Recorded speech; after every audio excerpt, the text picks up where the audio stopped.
All right, I get it. Not everybody's into peated whiskey.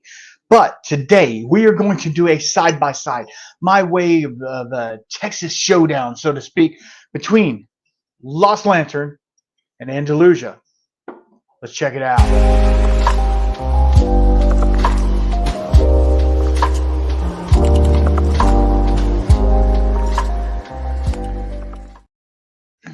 All right, I'm going to level with you. This is the same whiskey. It really is, but it's not. So, Lost Lantern just released this Andalusia Whiskey Company peated Texas single malt whiskey finished in tequila barrels. Okay, it's a 2.5-year-old peated, 10% peated American single malt using Irish Peat. And then for almost a year, they had it in tequila barrel. Its opponent, Revenant Oak Tejas Edition. Now this one is 3-year-old product that was fully matured in Mescal barrels. Now Mescal and tequila are different, right? I will give you that. They are different. I don't know anything about tequila or Mescal. Don't care about it. But I know that everybody's into tequila and tequila finishing and stuff like that. So these two bottles are the same juice, different finishes. This one fully matured. This one just finished. This one is coming in at cask strength at 61.2. This one is only 50% alcohol. So there is going to be a little bit of a proof difference, but let's see which one I like the best. Now, I am not going to do these blind. I will be able to know which one is which. I just want to showcase this one. You can pick up in the tasting room right now at Andalusia in Blanco, Texas. And this one is online at Lost Lantern. I don't know if it's sold out yet or not, but let's get into it. Oh, that cork is tight. All right, this one, the Revenant Oak Tejas, is going into the Whiskey Shaman Glen. If you want a Whiskey Shaman Glen, go to whiskeyshamanpodcast@gmail.com. I can get you one, hand delivered. I do have challenge coins as well.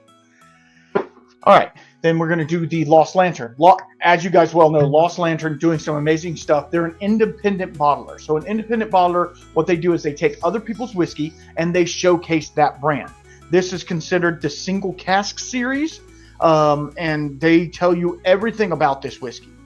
This is the second release that they've done with Andalusia. The first one was amazing. This one, and they tell you the whole story of what they did on the back. If you want, I can put it in the link below, or however you want to do it. I will pin their website for sure, and you can go check it out. So, like I said, peated whiskey, right? So a lot of people aren't into peated whiskey, and that's fine. But these whiskeys are near and dear to my heart. I love Andalusia. I love everything that Andalusia is doing. Their Revenant Oak Peated whiskey is lightly peated. So it's similar to like a I don't know, like a Speyside Peat, or maybe even Highland Park if you're into scotches.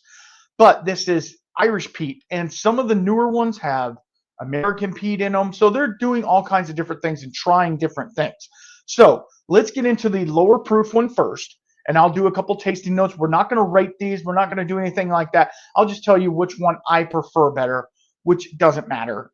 I just thought it'd be a cool video to do as well, and supporting my boys over there at Andalusia and the people over at Lost Lantern. So how can you do any better? Now the Tejas release for the Revenant Oak was for the Texas Whiskey Festival. So they released this right before the Texas Whiskey Festival, and it's been selling like hotcakes. Really cool thing that they're doing. Let's get in on the nose. It is, man, it's like citrus, like grapefruit almost. And then there is a tinge of smoke, but it's not like cigar smoke. It's not fire smoke. It's like not barbecue smoke. It is, how do I say it? It's like,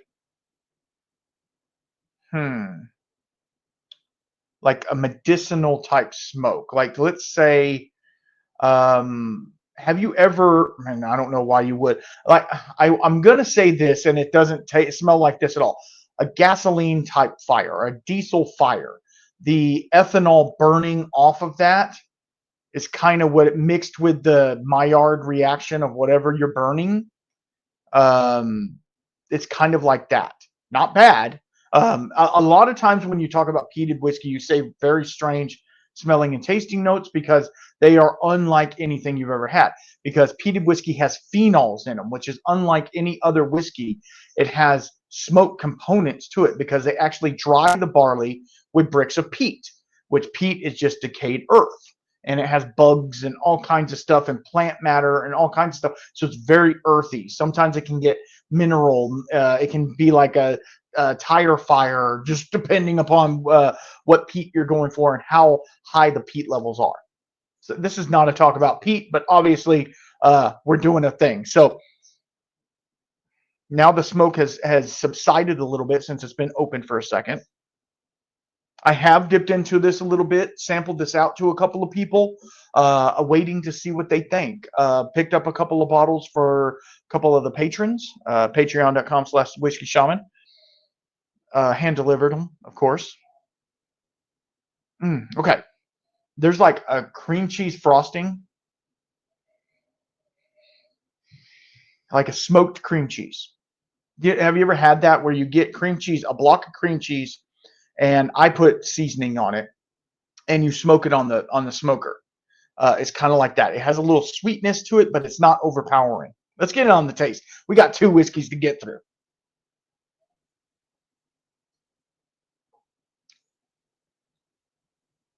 This one fully matured in Mescal barrels. So Mescal, there's 2 different types of Mescal. There's smoky Mescal and there's non-smoky Mescal. Don't really know which one this was. I think it was actually a blend of both of the barrels. It was 2 barrels worth, one smoky, one not, and they blended them together. 3-year-old. Man, it is so nice. It's smoky. It has a smoke component.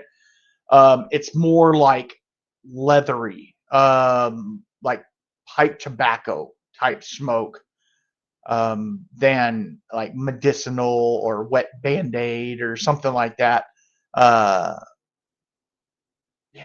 man, that, and the ride, it just keeps coming. And at the very end, it gets a little minerality to it, a little saltiness, like making a mezcal based cocktail with this would be absolutely amazing. Like a margarita even with this would be fantastic, because the smoke is there, but it's not overpowering. It's not even. I've had a couple of mezcals. I'm not going to lie to you. I've had some. People are like, "Hey, if you like smoky Scotch, you'll like that." And I was like, "Well, I do." So this is actually less smoky than some of those mezcals that I've had. I didn't like the mezcals. I'll just tell you that right now. I tried them. I got a really expensive pour at a restaurant one time because I thought, good mezcal is going to cost more money, right? Well, to me, for my palate, I did not care for it. I had one time when I was a lot younger, I got me and a bottle of Patron. We got a little acquainted, and I've never liked tequila since. So that's a little inside on that. I'm going to go back and give it one more sip. And it's like sweet up front. The smoke comes in, like pipe smoke, pipe tobacco, something like that. It comes in, and then it leaves you with that minerality and almost like that citrus is there, but then it turns into like a coconut or something like that, like a more of a tropical. But then when the tropical fruit subsides, it's that minerality. So it's like the saltiness, maybe even like the citrus and salty, just reminds me of a margarita. You know how it has the lime and the salt on the rim. All right, now let's get into this one. You know what? I'm going to have a little water. Let's have some water.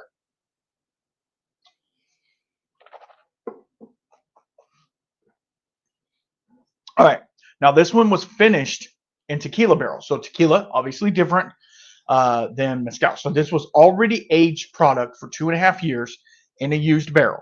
And then they put it in a tequila barrel, right? So the flavors are going to be different right off the bat, but it's the same whiskey. So I thought if we're going to do a comparison, this is the best comparison to do. And this one is coming in at 61.2. So it is going to be a little hotter, stuff like that. What does it say? Blah, blah, blah. Ex-Añejo, butterscotch, grassy, complex. A truly nuanced whiskey is what they said. Adam and Nora over at Lost Lantern, they know their way around a whiskey. Okay, so this one on the nose, you don't get as much of the smoke. It's more creamy and like velvety. But it has this how do I explain it? Like a pinion. If you've ever been Colorado, New Mexico, places like that, they have pinion wood that you put in the fire.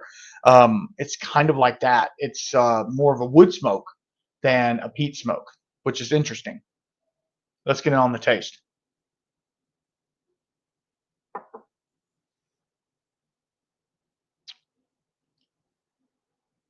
Okay, so this one is ashier. It has like ash to it. Not ass, ash. It's like when you dump water on a campfire that's been lit. That smoke, it kind of smells like ash, but it's also smoky, but it's like subdued. And then there's a sweetness. There's an inherent sweetness all the way through it. It's almost like it's flavored, but it's not. It's not flavored at all. It's just finished in that barrel. It doesn't have that minerality at the end yet. It's still lingering a little bit, but it does have this like almost cooling sensation on the mouth to where it's almost like a menthol or something like that on the mouth. And I know I've said this multiple times on different whiskeys. I get that a lot on certain whiskeys. And this is 100% malted barley. There's nothing else besides percentage of it was peat smoked. Everything else, it was just, single malt, right? So there's no rye or anything like that, because a lot of times I'll get that menthol note from rye whiskey, but this is not. And then the long finish, it's a sweetness like a pound cake, sugary donut even.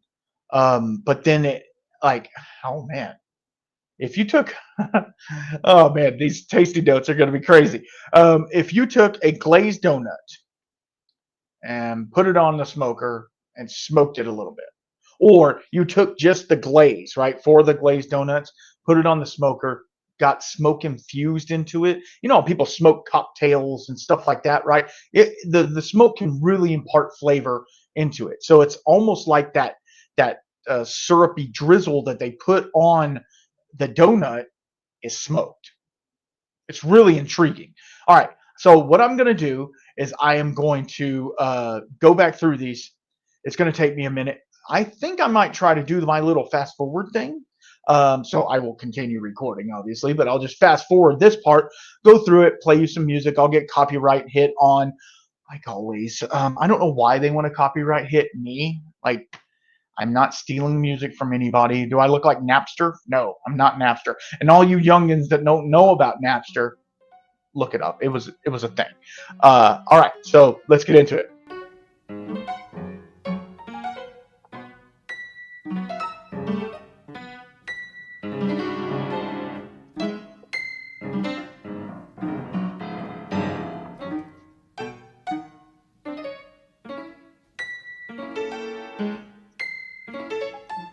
Okay, I think I have a twofold win here. Okay, it's two separate things. These are both absolutely fantastic. If you're into peated and finished whiskeys, these are going to be right down your alley. This is similar to a lot of finished whiskeys because it's finished in tequila or mezcal. So it is going to be different. It's not like a sherry, port, a rum, whatever, cigar. This is another cask from another spirit. So that's different. Well, it's not different because sherry's another spirit too, but you know what I mean. You know what I'm trying to get at. It's just a different profile. And if you're well versed in tequila, I feel like this would be right down your alley. Okay, so what I'm going to say is going to have two separate endings. Okay, the one I want to sit down with, critique more, drink, enjoy, possibly make a cocktail with, put on the rocks, a big rock, right? Dissect even more, is going to be the Revenant Oak Tejas, because of the minerality in it and the margarita-esque flavors that I'm getting from it. It's not a margarita. It's not. But it does have that salinity and that little citrus note in there that is making me say, ooh, margarita. But I don't even like margaritas, so whatever. But like for summer, I feel like it'd be really good. But it's going to be like a smoky margarita type vibe. It's not even close, right? So the caveat in that is this one, I feel like the cohesiveness and the peated part of it shows through more. This one is has a little smoke, not so peaty. This one is more peated, and that makes perfect sense because this one was fully matured in Mescal barrels. So the Mescal had 3 years to sit there and change the whiskey and develop it differently. Whereas this one was fully matured 2.5-year-old Revenant Oak that was put in a tequila barrel. So the smoke presence on this one is going to be higher, and the peat presence is going to be there more. And it could be that the proof is a little bit higher. The peat is more pronounced as well because it's writing in the alcohol content. That could be. So for a cool dram to show somebody, hey, try this all day long. Lost Lantern all day. One that I sit down with, critique, make a cocktail with, the Tejas, for sure. It's not Tejas, it's Tejas. Really interesting, really cool. So I have a little bit of each. You know what we're going to do. We're going to mix them. We're going to see if I just made the best blend ever. We're going to let it sit for a second, obviously. I know this is going to be a longer video, but it is what it is. So Andalusia doing some amazing stuff. They just won Best Small Batch American Single Malt in the world. They beat out a 40-year-old Bunnahabhain Scotch. Yes, they did. So if you're ever in Texas, and especially Central Texas, go to Andalusia. They have brandies, rums, White Dog. They're working on a gin. They have all sorts of things for your palate. And they have a really cool place. They have a bar, a little grill where you can get food as well. A lot of cool things going on. They have a lot of events and stuff like that. So go check them out. Really doing some amazing stuff. As you guys know, I've been following them since their inception. They're doing amazing stuff. Ty, Tommy, Moose, all the guys over there, Andrew, all the guys over there doing amazing stuff. So thank you, Andalusia. And thank you to Lost Lantern for picking up a barrel and saying, hey, I want to showcase this barrel because it is so cool, so unique, and so different. Unique and different are different, right? And thanks to Jake over at the Texas Whiskey Festival for giving Moose a couple of barrels and saying, here, do what you will with it. And he came through with an amazing product as well. So, all right, so this is the mixture of both of them put together. I think it was a little bit more of the Lost Lantern just because I heavy poured it. I wasn't trying to, but let's see how this one is. It's a little more smoke on the nose. Let's get it on the taste.